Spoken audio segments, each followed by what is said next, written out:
only thing that will save our country and our children is if we choose to love our kids more than we hate each other. That's the spirit on which I ran my campaign and that I intend to bring into the campaign of President Trump. 1 in 4 American women is on antidepressant medication. 40% of teens have a mental health diagnosis. And 15% of high schoolers are on Adderall, and 500,000 children on SSRIs. So what's causing this suffering? What's going on, everybody? I just wanted to get my notes for today. I left them over there, but RFK Jr. did a dropout speech saying he was going to endorse President Trump. And in my opinion, it was the best political speech I've heard from a politician, at least in my lifetime. I thought it was really genuine, super good. Touched on a lot of important issues, especially talking about the food industry and how it's killing so many and poisoning so many Americans. So I'm going to show you clips from that, talk about it, and that's today's show. I'm glad to see it. A lot of people are saying he sold out. Other people are glad he endorsed President Trump. I'll give you my full opinion here. Thanks for being here. Give me a thumbs up in the chat and for the algorithm. Dream Rare Podcast starts now. It's the Dream Rare Podcast. Welcome to the show. The way to get the news at the desk or on the road. Let's go. God is great and success in our control. The world is crazy, but we get better from obstacles. Yeah. What's going on, everybody? Thank you for being here on this lovely Friday, or not so lovely Friday if it's not nice near you, or maybe it's perhaps a Saturday if you're in a different time zone, but that's not important. What is important is RFK endorsed Donald Trump. In my favorite move, I've been talking about this for a year now. I said, listen, if this isn't all complete theater, because a lot of it is theater, I'm not saying with this, but I'm just saying politics in general, I don't buy most of it. I said, if it's not theater, RFK should drop out, endorse Trump, and trade his support for a job at the FDA, the CDC, the HHS, or one of those industries where RFK is an expert at that Trump seems to just keep hiring lobbyists for. That was my hope. It happened. And the one thing that I'm not sure of is RFK going to be the head of FDA or HHS?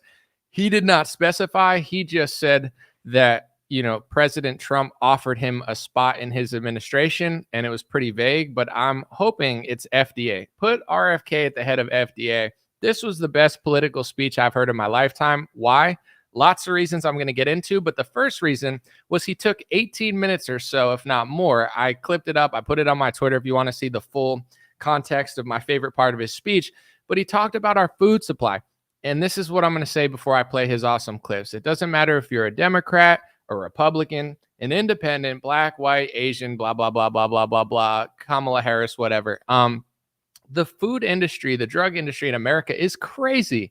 Obesity, crazy. Pharmaceuticals, crazy. Television, every commercial is a pharmaceutical. It's madness and nobody seems to care. Everybody's fighting over politicians and none of them seem to care except for RFK. And I got to give him props. I mean, he was just cooking in the kitchen with this speech. So here's the first part. I only took 3 1-minute clips of his speech and the parts that I liked. But if you want to watch the full speech, I implore you to watch it anywhere you can. In my opinion, everybody knows here I'm a pretty tough judge. Sometimes I have pretty deep discernment and I'm not easily impressed, I would say. I thought this was the best political speech that I've ever heard. Better than anything Trump's ever said, better than anything anyone else has ever said. And I'm glad he endorsed Trump. I think it's the right move. But this is the type of stuff you just won't hear in Washington pretty much ever. In America, 74% of Americans are now overweight or obese, and 50% of our children. 120 years ago, when somebody was obese, they were sent to the circus. There were case reports done about them. Obesity was almost unknown. In Japan, the childhood obesity rate is 3% compared to 50% a year. Half of Americans have prediabetes or type 2 diabetes. When my uncle was president, I was a boy. Juvenile diabetes was effectively non-existent. A typical pediatrician would see one case of diabetes during his entire career, a 40 or 50-year career. Today, 1 out of every 3 kids who walks through his office door is diabetic or pre-diabetic. And the mitochondrial disorder that caused diabetes also causing Alzheimer's which is now classified as diabetes. And it's costing this country more than our military budget every year. Someone said in the comment section that RFK's siblings, his liberal siblings, are getting all upset at him. Here's my question to RFK's siblings, right? The Kennedys, who are still Democrats and they're supporting Kamala Harris. Did you listen to anything he said in the speech? Like, did you hear any of it? Any of that 18 minutes? He talks about how back in the day, obesity was like a circus. They would study you as a case study, like, why is this person obese? We don't see any obese kids. It was so rare. And now 1 out of every 3 kids is diabetic or pre-diabetic. Like, politics aside, Trump aside, like, do any of these other critical Kennedys that don't like their brother, like, are they listening to him? It's hard to, Kennedy, I understand why people don't like Trump. I get it. Kennedy, I also can understand, I guess, but like he's just talking about the food industry. Like, he's not even, it's just so clear. It's harder to hate this guy, especially if he's your brother. So, I'm going to play a few more clips, but I'm not shocked that liberals are being liberals and his siblings are being crazy. But it's like, can you just listen to what he's saying and tell Kamala to fix the food supply? Like, is that not possible? He mentioned that he was willing to sit with Kamala Harris in this interview. He said, I offered to sit with her and talk about what we could do together. And she blew him off. And the kids are like, oh, my brother sucks. It's like, this is what liberals remind me of nowadays. Not all. And it doesn't mean all Republicans are right, because they could be annoying too. But it's like, you're trying to explain to them, you're like, our kids are dying. There's too many pharmaceutical pills. Everybody's fat and obese, and the drug industry and the food industry, and even in some cases, the cigarette industry has taken over everything. And it's poisoning all of us, regardless of our politics. And the liberals are like, la, la, la, la. Like, they close their ears and they just start yelling at you like a little kid. It's like, are you listening to his speech? Because I doubt RFK would even care if they took his platform and ran with it. He sounds pretty genuine about this.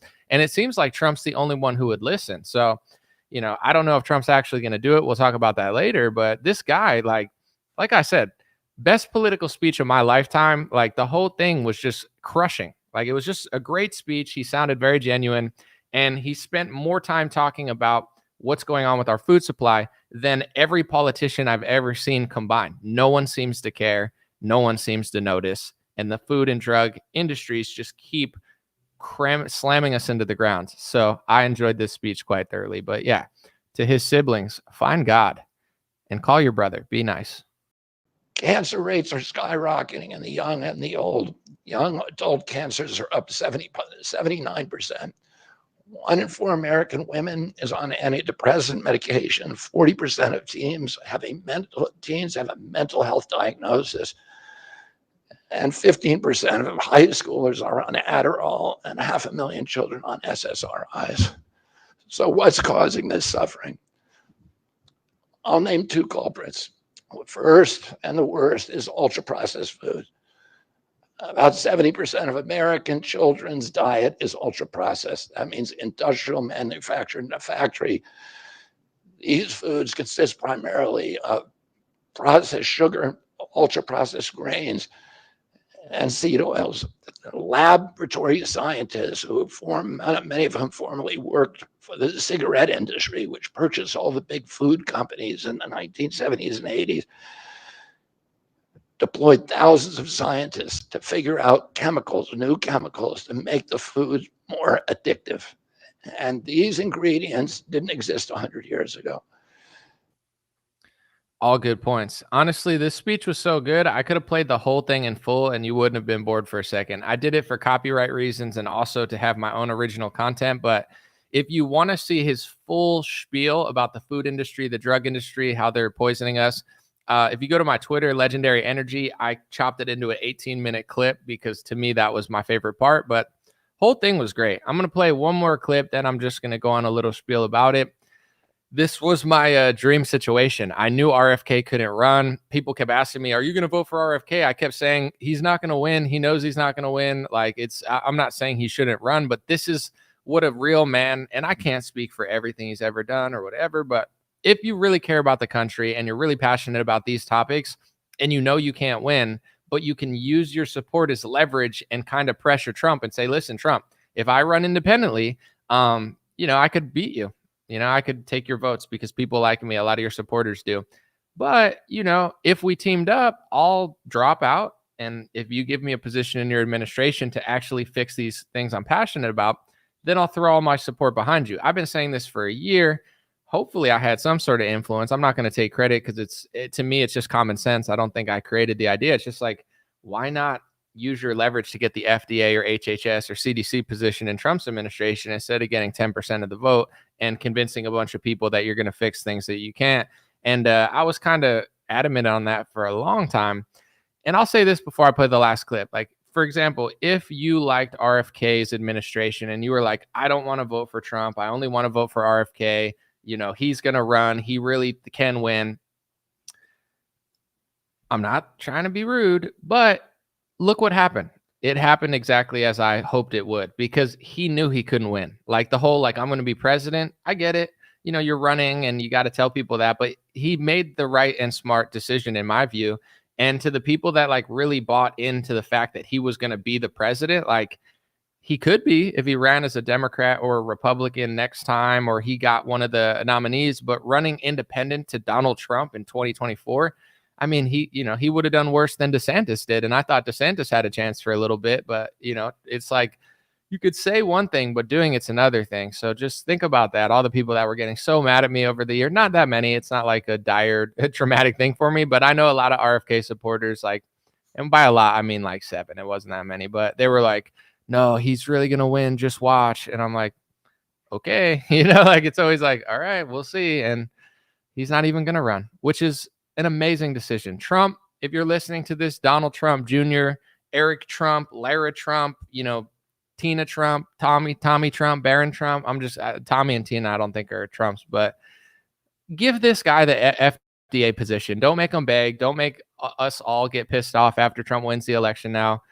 Let this guy run the FDA. Let him fix the food supply. Our country's being poisoned. Everybody's fat, obese, and addicted to pharmaceuticals. This guy knows what he's talking about. He's more educated than almost anyone I know on this topic.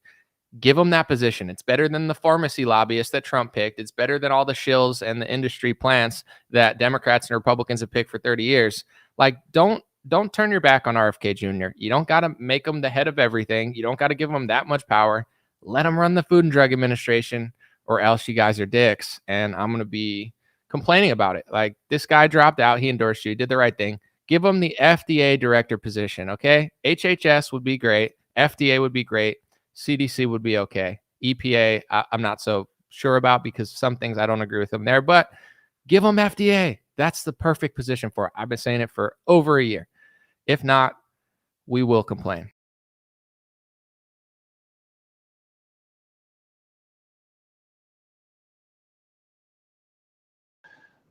I'm going to change that.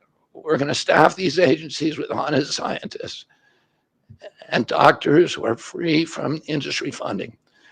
We're going to make sure the decisions of consumers, doctors, and patients are informed by unbiased science. A sick child is the best thing for the pharmaceutical industry. When American children or adults get sick with a chronic condition, they're put on medication for their entire life. Imagine what will happen when Medicare starts paying for Ozempic, which costs $1,500 a month, and it's being recommended for children as young as 6. I guess I just got kicked off my own stream, but I got a lot to say. I want to start with this. For the Trump supporters who didn't like RFK, or they kind of liked him, but they were mad at him, let me just break it down. I'm sure most of the people here, we got a smart crowd here for the most part, but we got a few laggers. It's like if we're all jogging together, a few people are going to be behind the trail, but that's okay. With that being said, there's a reason people like RFK. Okay. I'm voting for Trump. I said that before RFK even nominated him or endorsed him or whatever and dropped out. I'm a strategic person. I make my moves at certain times. I'm playing chess. I'm going to vote for Trump. It makes sense. With that being said, RFK's on a different level of explaining things. Trump it can be charming, and he could be cool, and he could be funny, and he could be interesting, and he's good on the spot. Trump is really good at a lot of things, and he's a character. Trump is a unique individual that is iconic. With that being said, RFK could sit on a podcast and tell you the entire history of the Food and Drug Administration, all the corruption, all the stats, all the data. Trump can't do that. To be quite frank, I can't even do that. I think I'm in between Kennedy and Trump. I could do better than Trump. not as good as Kennedy. That's just the truth. With that being said, like, you always have to understand why. Because when people are like, oh, RFK's a Democrat, oh, RFK's a socialist, a communist, blah, blah, blah. It's like, well, now that socialist, communist Democrat that you just talked shit to for a year is endorsing Trump. Why would a socialist, communist Democrat endorse Trump? Because he's really not those things. I mean, he is too far left for me on certain issues. He is a Democrat on some issues, and I disagree. But I always understood why. I never just shit on him randomly like, oh, he sucks, blah, blah. No, RFK is awesome. He's a great speaker. He's educated. If you liked my work in 2020, that was inspired by RFK's work early on vaccines and pharmaceuticals. That's why I knew so many things that I did know. He's a legend. I wasn't a huge fan of his political campaign. Towards the end of it, I was getting bored with it. And I was like, I think, I don't know what he's doing because he's selling out on certain topics, and I was complaining about it. But at the end of the day, like, the why, so many people don't understand why. Like, why would you like RFK? Like, that's better than any speech I've heard from Trump, at least in 6-7 years, if better than any Trump speech I've ever heard. Like, the soul in it, the getting to the root issue, not just like the political establishment and we're going to fight the deep state, or it's like, sure, I want to hear that too. But like, he's explaining exactly what he means. It's not Bernie Sanders saying he's taking on the establishment. It's not Trump saying he's going to drain the swamp.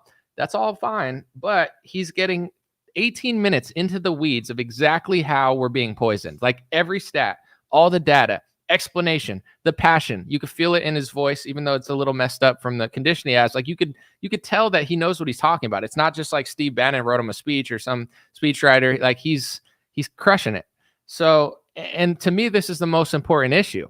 I understand that if RFK didn't win, that he couldn't change this stuff anyway. That's why his campaign wasn't interesting to me, among other reasons. But like, when is America going to care about the food that they're eating? It's so crazy to me that nobody seems to care, because they can make this left versus right to the point where his own siblings are coming at him. Republicans don't care. Oh, you don't understand anomaly. We got to win the election. It's like, everybody's fat. Everybody's like on pharmaceuticals, like, and everybody's getting diseases. Like, when can we talk about this? It's been like 30 years of just us getting poisoned, and nobody seems to want to talk about it because it's not quite a hot button issue like the border, which is important as well.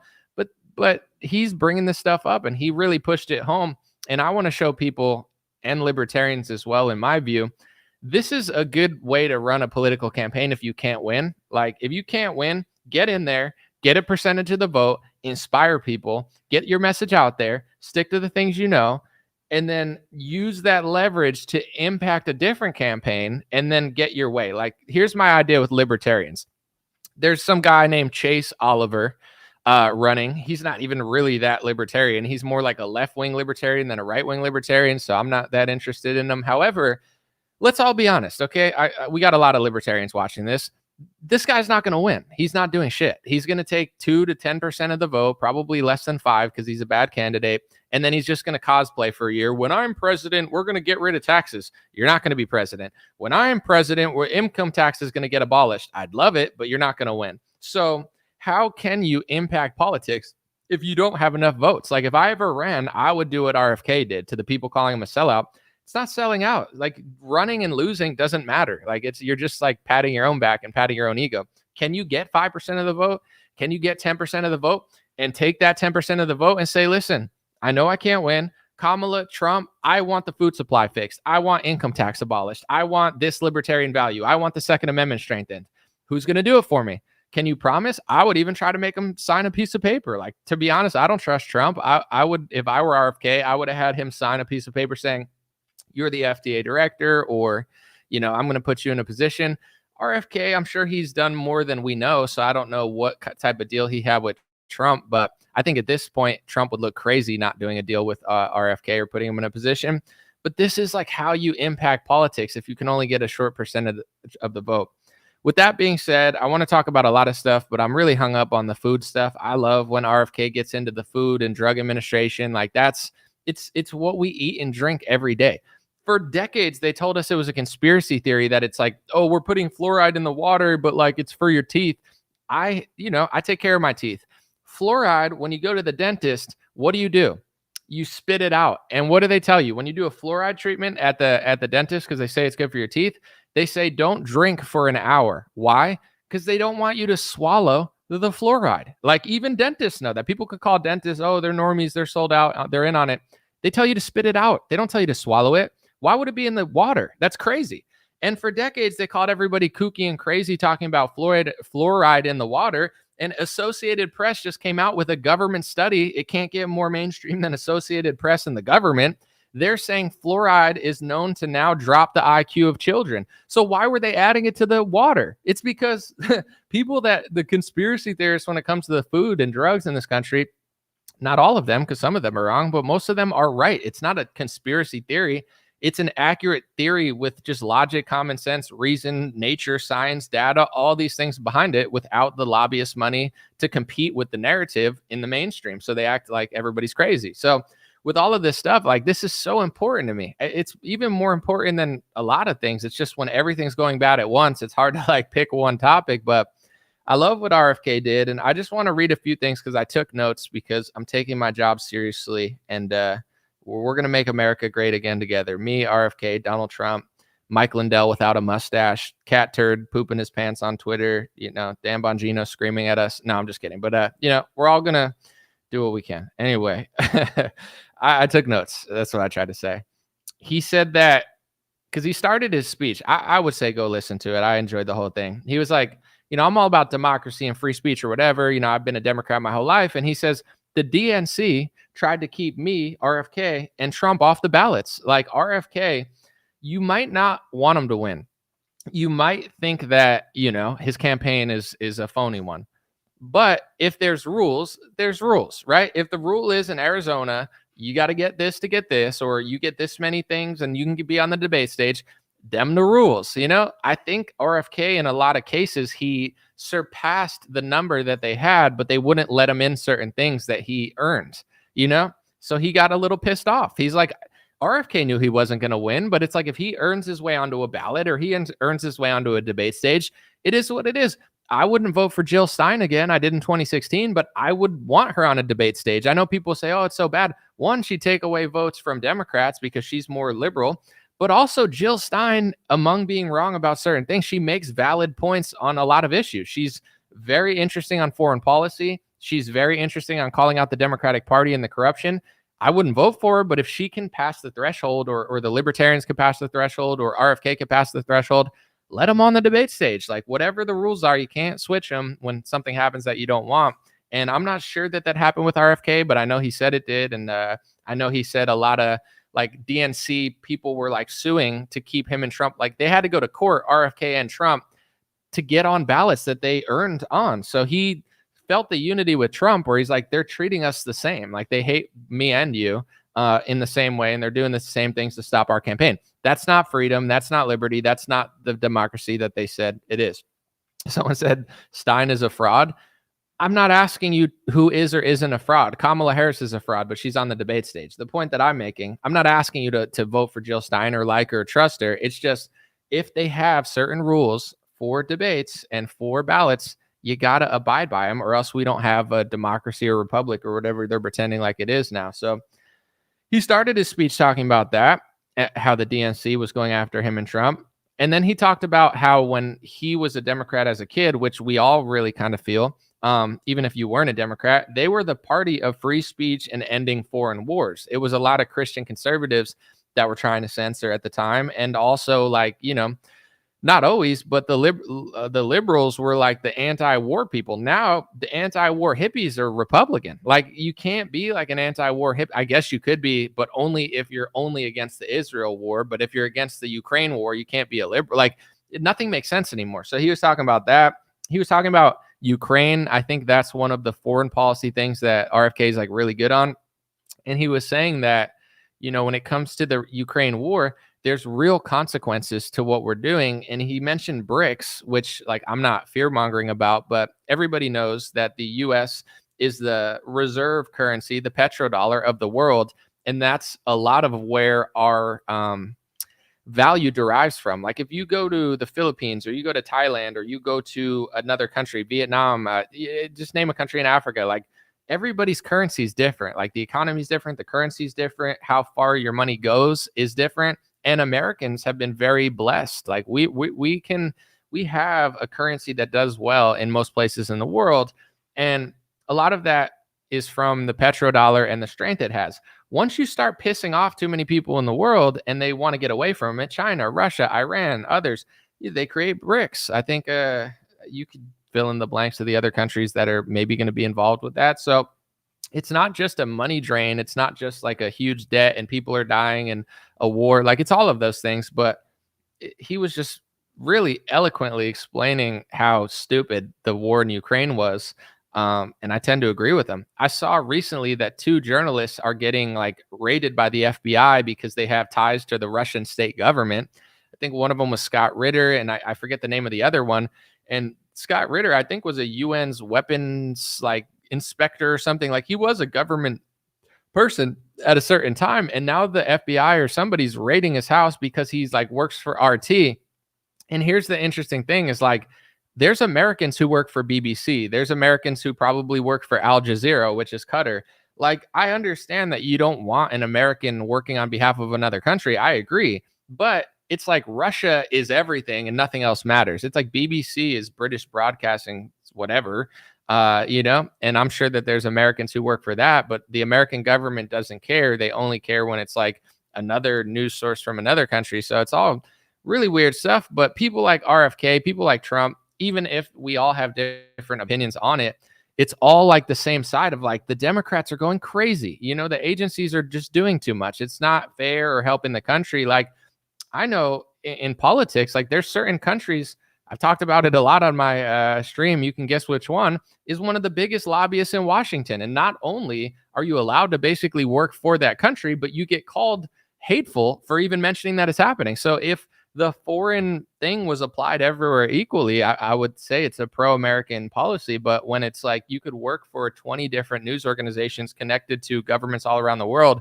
except for Russia, what's the real agenda? We all know it. The agencies and the intelligence communities, they're fighting Russia right now. They've launched a pretty hot war with Russia through Ukraine with the weapons and the money. So they don't want Americans, disagreeing with them or connected to them too much. It's just, this is another thing I would say too, even with war and all of our conflicts, like people still can travel throughout the world. And when you start doing too much and you restrict travel, it also restricts economy and it just makes the world shittier. It's like, ideally, like, can we just figure out the issue, get along, and everybody can move? Because if they start doing these things where if you travel somewhere, if you talk to this, then they're going to do this, they're going to hurt the American economy and just scare everybody from going other places and people from coming here. Like, it's a little much in my opinion. But anyway, RFK Jr. talked about that. He talked about that RFK said he didn't want to drop out, but he met with Trump multiple times. He said he met with his family members and talked about chronic disease. And he said that, Trump really seemed interested in it. And this is what I'll say. I'll say it again. I already said it, but Trump's family, Don Jr., Eric, you got to give this guy a position now. Like, he could have easily just ran and like threw a wrench in the system. Him endorsing you, I'm not going to say it's a missed opportunity because I don't know everything behind the scenes, but in my view, RFK just told his supporters that he's endorsing Trump, and he told them why. But I was already going to vote for Trump, so it's not going to sway my vote at all, although it'll probably sway some other people's votes. But here's what I'll say. If RFK just says, this is tough for me, because I listened to the whole speech. He's like, this is tough for me and my family. This is especially tough for my family who probably doesn't like Trump. Essentially, he didn't say that, but he hinted it. I'm doing this because I think it's best for the children, right? I think I'm doing this because I think that I can have impact in Trump's administration and we could change the food system. That's a good way to get people to vote for Trump, but a better way to get all of Kennedy or most of Kennedy's supporters to vote for Trump is if Trump came out and RFK came out and said, not only will he have a role in his my administration, which we already know maybe that's true, that's what he said, say it. He's the FDA director. If you guys like everything that he talked about, because that's a lot of what it was, he's my guy. To me, that would garner more votes. It's not going to change my vote, but I'm sure there's a lot of Kennedy supporters who still don't really want to vote for Trump because although Kennedy was saying a lot of what he wanted to do, there was no guarantee that Trump would put him in his administration. In fact, in the speech, RFK kept saying, I hope Trump sticks to his word. I'm taking him on his word. Like, he didn't say for sure I have that role. He said, I think I have that role. To me, that's not going to get as many votes as if he said, I'm 100% sure, or I'm as sure as you could possibly be that Trump plans to put me in a high level position. Because putting RFK in his administration, he could be an advisor like, what was that guy, Scott Atlas, that nobody listened to, where, Trump lets Fauci run the show and all these pharma guys, and then he has good advisors that he doesn't listen to. It's like just being in Trump's administration, like 90% of them have no say or power. Who has the power? Head of the FDA, head of HHS, head of CDC, head of the EPA, the CIA director, the FBI director, these are Secretary of State. Who doesn't have power? What's the Karine Jean-Pierre little position? What's that called? Like the speaker. What's her role? And Kayleigh McEnany, she's basically, I call it the parrot. They just pretend to be Trump or pretend to be Biden. Like Kayleigh McEnany's an interesting person. Karine Jean-Pierre seems fascinating, but their job is not to be themselves. You understand what I'm saying? They can't do what they want to do because they're just representing the president. They're like the speaker box. Oh, press secretary. Thank you guys. White House secretary. Exactly. Their job is not to be themselves or do something innovative. Their job is to literally just mimic the message of the president. I'm not saying it's a bad thing. It's just they have no power. Like, you can't do anything. You're just repeating. HHS, FDA, CDC, FBI. This is where the power is. Not, health advisor number 17 with Scott Atlas that nobody listens to. Make RFK the FDA director. And I'm already voting for Trump. I already said that. But someone said Scott Atlas was good. But the problem was he had no power. Fauci had the power. Moncrief Slaoui had the power of Operation Warp Speed. Dr. Birx had some power. These are the people that had the power, not him. So that's all I'm saying. I just don't want RFK to get some meaningless role in Trump's administration so he could be like, look, we'll listen to him, but not really. No, make him the head of the FDA. And I promise this. I already said I'm voting for Trump weeks ago, but if Trump doesn't give RFK a good position as FDA or HHS or one of those, I'm going to talk about it. I'm not going to act like it's cool. I'm not going to be like, oh, wow, that's so great. Trump hired a bunch of bankers and pharmaceutical lobbyists, and he lets RFK be like, it's like a school play. You got the star, this guy, and then you got, tree number 17. You're like, I'm in the school play. Someone's got to be the tree, but it's like, look, I'm the tree in the background. You have no speaking lines. You're not singing because they think your voice sucks. Like, I've been there. I believe I got offered tree number 17 one time, and I was like, you know what? I'm going to become a rapper. I guess I have a shitty voice, and thank you for telling me. So I'll figure out a different way to make music. But that's like, I don't want RFK to be tree number 17 in Trump's little play. Give him a big role or else it's not cool. He's so qualified for FDA. That's the best one. If I could rank it like where I think he would be the best at, FDA is number 1. HHS is probably number 2 because HHS is human health secretaries. It's actually above the CDC, and it's like a huge branch that has sub branches. So I would say FDA seems like the best niche fit. HHS is extremely powerful, perhaps even more powerful than FDA. So I'm fine with that. CDC, is third because he's better at FDA stuff than CDC, but anything's better than the people that Trump was hiring. Anything's better than the people that Biden hires. They just hire pharmaceutical lobbyists, and usually it's a transaction. They'll get money and then they'll put somebody in and then they'll do a deal and then they'll get money on the back end and then that person will go to the board. It's been like that for 30, 40 years. And they only get away with it because nobody seems to realize it or care. Like every time I watch television, I'm just like disgusted. I know there's only so much I could do. Like, what am I doing about it? I don't know. Talking about it, raising awareness to it, trying to do my best to get away from it. But I'm thinking like, who's buying this stuff? And I'll say this too, a little off topic, but kind of not. Back in the day, like a year ago, and the last 10 years, it was all pill commercials, pills, pharmacy pills, pills, whatever. And then the pandemic happened and it was COVID vaccines, but they didn't really run commercials for them. It was like pill commercials and then go get your COVID vaccine. Now, if anybody notices that watches mainstream television, it's injectables. Like this was never a thing. At least let me know in the comment section. If you've watched TV for a long time, like, isn't that new? Like, do you notice they're like now normalizing medications that are injectables? They're like, you inject yourself with the medication, talk to a doctor to inject yourself. And I'm like, what the hell? It's like layers of hell and it just keeps getting more degenerate. It's like, no, people can't just get in shape now. They got to inject themselves with the new pharmacy thing that they need their doctor to give them. Like, what the hell is going on in this country. And nobody seems to notice or nobody seems to care. It's not normal. When I was a kid, every commercial was not, there were no pharmacy commercials. There's like one maybe, or like a Band-Aid commercial. It wasn't like pill, inject yourself. It's like la, la, la, la. Like the music is like, ha, ha, ha, ha, ha. I'm so happy. I'm not depressed anymore. Side effects is your liver falling out, your brain's falling out, blah, blah, blah, blah. You know, you might have this, you might have a seizure, your leg might fall out, and, you know, suicidal thoughts, blah, blah, blah, death. You're like, what? For eczema?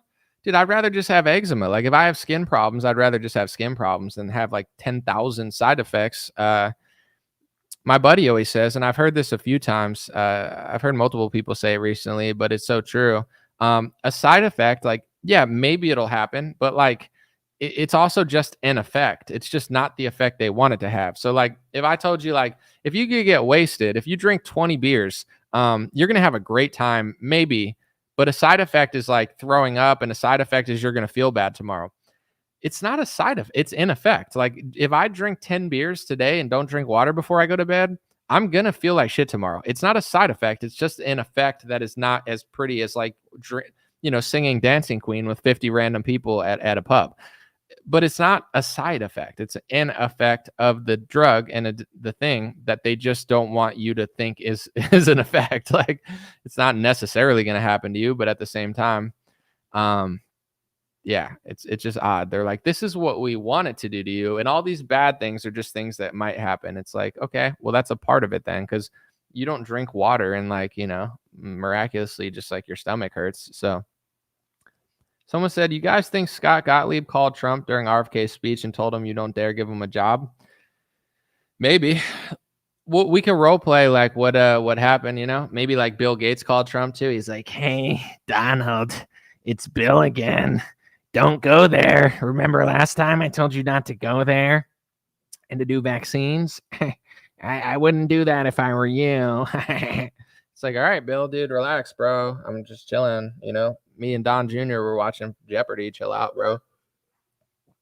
I'm sure you got quite a few messages, but I don't know if Bill Gates really sounds like that, but it's funnier to think that he does. Do I think Scott Gottlieb is following the Torah? I don't know. Is that what he is? I never looked it up. Is he of that faith or ethnicity? Someone said, I haven't been to a doctor in 20 years or so. I get the vibe if I would be sick or something, prescribed with shit. Well, that's the scary part about this country too. I'm going to keep this video under 45 minutes, so I'm not going to talk too much more, but you know, you want to go to experts because like we don't all know what's going on, but at the same time, like even with like shots, like I'm not afraid of shots, but it's like, what person's working at the doctor's office, like, are they going to screw up? I've heard of stories of like dirty needles, or they put it in the wrong place and cause a huge issue. It's like, in my opinion, everybody's getting dumber and worse at what they're doing. Like customer service everywhere sucks. Like last time I had to go to the hospital for something, like I was not impressed with the staff, no offense. So like, I'm not trying to like run away from my health, but yeah, it's like, is it worth it to get blood taken from some person? Like, do they know how to use the needle? Did they clean it? Like, these are things that I'm thinking about. So unfortunately, that's the country that we live in. But anyway, RFK's speech, I'm just going to wrap it up and keep it short. I thought it was the best political speech I've heard. I wouldn't say that lightly. Like the whole thing just made sense to me. Like he leaned into what he knew. He didn't harp on things that I disagree with him on. And he just made a lot of sense. Like I can't really explain it unless you watch it. Like he just spoke basic common sense, and his real passion and expertise is being able to dissect the Food and Drug Administration, the pharmaceutical industry, and how they're scamming us and hurting us, which they absolutely are. That's his expertise. Trump has no idea. Like he knows maybe like instinctually, but he doesn't do anything, and he never talks about it. His supporters just do whatever Trump says, which is fine. But it's like, if he doesn't care about that and Kamala doesn't care about it, then who's ever going to fix it? Like people like to believe on the Trump side sometimes, like, oh, I believe in Q, so Q's going to fix it. It's like, whatever, you know, and the tooth fairy is going to bring you a Mercedes Benz. Sure. You know, it's like this like coping where like everybody likes to pretend like Trump's just going to fix everything just because they want it to be fixed. And I never understood that. It's like, in order to fix all this stuff, first of all, they got to want to do it and know how to do it and hire smart people who know how to do it. You're not going to like beat the deep state by hiring a pharmaceutical lobbyist to run the country.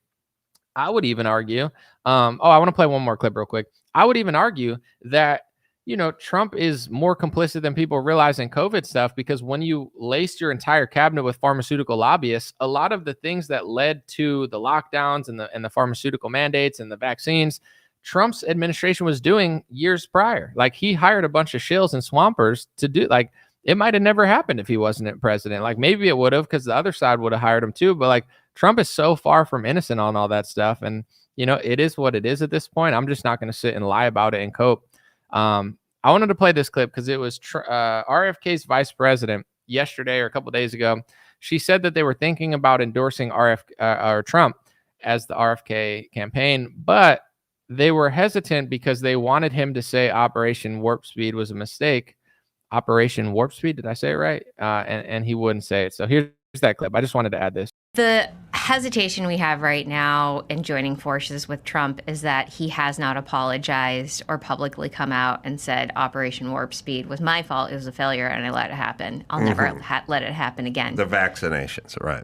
I mean, all of it. Right. The lockdowns, letting Fauci and Francis Collins run the show. Yes. The firing of the other folks at the NIH and individuals at the CDC that were censored. I mean, there was a lot that happened under Donald Trump's watch that should not have happened. Yes. And cannot happen again. And if we are going to put our bet with him, and we have not confirmed anything, but we need absolute assurance that he, this is a tough one. So there you go. I mean, that's what they said before, and they endorsed him. So according to them, Trump is going to do the right thing. We'll see what happens, but I think our job, like, especially if you vote for Trump and you support him in any way, even if it's just with a vote, once he gets in, I've said this for a couple of years now, and it's the truth. His words, cool. It's campaign season now. He's going to say a lot of things, try to get votes, whatever. You're going to know how successful. And I've learned this lesson the hard way, because I try to believe, I try to believe in Trump and maybe this will happen. But here's what I learned from being that person from 2016 to 2020. You will be able to tell how good Trump's 4 years is going to be and what's going to hit us to some extent based on who he hires. That's what's going to run his administration. If you want to look at banking, look who he puts in charge of the money. It's going to be a banker, because they're always in charge. But anyway, if you want to see how his FBI or CIA, it's who's he going to pick? Who's his Secretary of State? That's his foreign policy. So if he hires Mike Pompeo again, you're going to get what you get. You might get a little Trump stuff. You might get a little of the other side, the liberal world order, as Mike Pompeo calls it. So we can skip ahead, and we don't have to be mysterious. Oh, is something bad going to happen with pharmaceuticals? I don't know. Is he going to hire RFK Jr.? Or is he going to hire a pharmaceutical lobbyist who works for Pfizer or works for, Eli Lilly? That's who he put in charge of the HHS, I think. I forget his name, but you could look it up. So once Trump starts hiring the people, if and when he wins, we need to pay attention. And Trump does like to listen to people. He likes to be popular. He does have his sons and advisors around him who are pretty smart and good people for the most part, I think. Trump doesn't like to be unpopular. So if everybody just cheers on his appointees, it's going to be another long 4 years with a lot of mistakes. But if he starts hiring people, putting RFK where he belongs, putting someone like a Thomas Massey somewhere that he belongs, not choosing the sneakiest of the sneaky to run everything, that's going to determine his entire administration. So pay attention to his cabinet picks, and feel free, if it's a horrific pick that is against Trump's agenda and your agenda, voice your opinion about it when he picks them, if he gets to that point. Me personally, I'll wrap it up with this. I always said if RFK endorses Trump and gets a position, Trump should win the election easily. Let's see what happens. I kind of hoped it would happen. And, I'm used to my expectations being shattered in politics and being disappointed. So I really had no expectations, but this is what I wanted to happen. And it happened. RFK is no joke. To me, this should secure the election for Trump. I don't know if it will, but if they campaign together properly, I think it should. That's a big group of voters that maybe all of them won't vote for Trump, but a good amount of them will. this is the best thing I've heard in weeks, months, or even the whole year when it comes to the Trump campaign. You would think that this would put it in the bag for him. I'm not saying it's over, but we'll see what happens. It's big news. Great move by RFK. Best speech I've heard in a long, long time, if not of all time, from a politician at least. I don't know that I've ever heard a politician speak in that much depth about our food supply. I enjoyed it quite thoroughly. And this is what I'll say too. I'm very sensitive and spiritual when it comes to stuff. A lot of people are not, but I don't like to put things out there that I don't like. So I'm not constantly just being like, I hate this, I hate that, I hate you, blah, blah, blah. I don't work like that. Like even a year ago, it's like I was trying to put out into the world, like, Trump, give RFK a position that he's good at, and then he'll drop out. And then it happened. I'm not saying I deserve credit for it, but like now that it's happened, I'm not manifesting negativity. Like some people be like, oh, the world's going to go to shit or blah, blah, blah. If Trump loses, we're this or that. I don't like to play that game. I like to more like focus on like what would be right, like what would be a good cabinet for him. So if he wins, people shouldn't like people that have been critical of him and been like, oh, I don't like Trump anymore because he sold the vaccine. You know, I understand, but use your spirit and energy to try to not just manifest, but make the right choices happen. He listens more than other politicians. Like people said, no blackpilling. So use your leverage to try to guide him or push him in the right direction of hiring the best people and getting more good people around him and changing the Overton window so he can do that sort of stuff. Because the truth is, Trump, even today, he's coming out and he's talking about like abortions, like he's going to be good for reproductive rights. I could go on a whole rant of that because it's like reproductive rights. You have the right to reproduce, but then you're saying you have the right to reproduce while you're taking away your reproduction rights. It doesn't even make sense. But anyway, Trump's just trying to get votes right now. He's like, abortion, sure, I'll do it. You know, Roe versus Wade, I'm not going to push it any further, which is true. Trump really isn't that conservative. Like, I'm not knocking him, or you could knock him and say that's demonic and he's killing babies. But like, who people want Trump to be, like, he's really not that guy. He's a good leader and he's kind of very malleable. He's very changeable. Like he isn't an ideologue. You know, he only has a few ideas that he cares about. The rest, like, RFK is an ideologue when it comes to big pharma and food, and he's great at it. Trump doesn't know that much specifically about anything. Like, he's a good quarterback, but he doesn't like have that many feelings. Like, I got to do this, I got to do that. So it's your job, if you like Trump, to guide him in the right direction. Cause I promise you, like, he'll please liberals more than Republicans if liberals are doing more things for him. So use your leverage to guide him in the right direction. I love what RFK did. Great moment, and nice to see things that I want happen. Usually that never happens in politics. You know, I can't think of the last time something I wanted to happen actually happened. Like, this is a pretty, let's end the video here because, you know, some weird stuff's going to happen within the next 2 weeks. So let's just take the W as we get it. If you like RFK and you're upset, listen, he never was going to win anyway. He was going to get 10% of the vote. He had all the data. He knew that. This is the best way he knows to use his leverage to do what he wants to do. And the best way you could get him to do the things that he said is to vote for Trump and, you know, push for Trump to hire him. That's the best way to get RFK to do all this stuff. Appreciate y'all. Have a good day. I'll be back soon. Hey, what's going on, my friends? Just a few ways to stay in touch and support if you'd like to. The first way is dreamrare.com. We have blue beanies, black beanies, pink hats, other colored hats, freedom versus tyranny shirts, stay blessed long sleeve, God is great long sleeve, and lots of more cool items coming soon. Dreamrare.com. Check out the shop to support. Everything's made in the United States. Handpicked by me. Patreon.com/raretalk. For $5 a month, you can help support me, support the show. If you haven't noticed, unlike other channels, I don't work with very many sponsors, sometimes none at all. And part of the way I'm able to do that is with the dreamrare.com shop and patreon.com/raretalk. So thank you guys for keeping this show free, unimpeded, uninterrupted. I'm forever grateful. My free email list is stayintouchwithme.com.